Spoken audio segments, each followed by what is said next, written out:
来乡亲啊，继续来看这个农委会，讲为3月20日开始连6礼拜，要提供有产销履历的豆奶，予国军来啉，每礼拜啉2届。结果引发着讨论咯，敢讲就是卵无够，所以用豆奶来代替。国防部长邱国正讲，这个豆奶是农委会另外来提供着216万罐，要予国军补充营养，并不是因为无卵，所以改啉豆奶。农委会主委陈吉仲嘛来背会讲，即摆逐工也是有至少14万粒的鸡卵来供应予国军，这个卵量是真充足。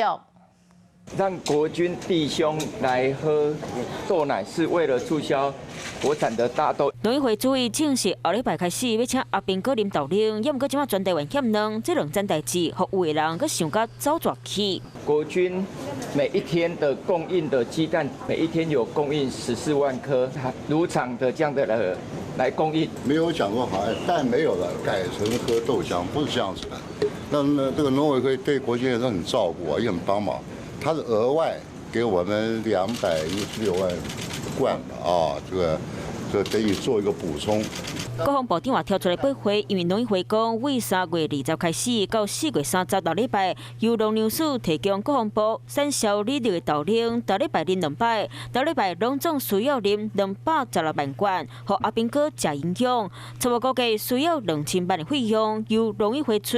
多人质疑，敢讲是卵无够，所以改啉豆奶。但我们因为缺蛋的缘故，军中事实上并没有讲说不准吃蛋。跟外面民间一样，本来每个人1颗荷包蛋的，可能现在就改成炒蛋。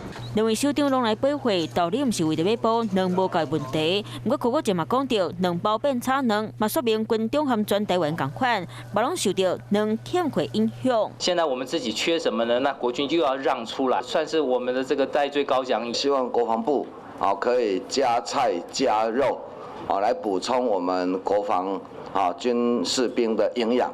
鸡卵欠缺，全台湾部分职业都有受影响。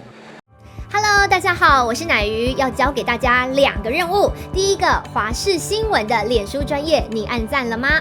还有华视新闻的 YouTube 频道，赶紧订阅起来，还要记得按赞，开启小铃铛哦。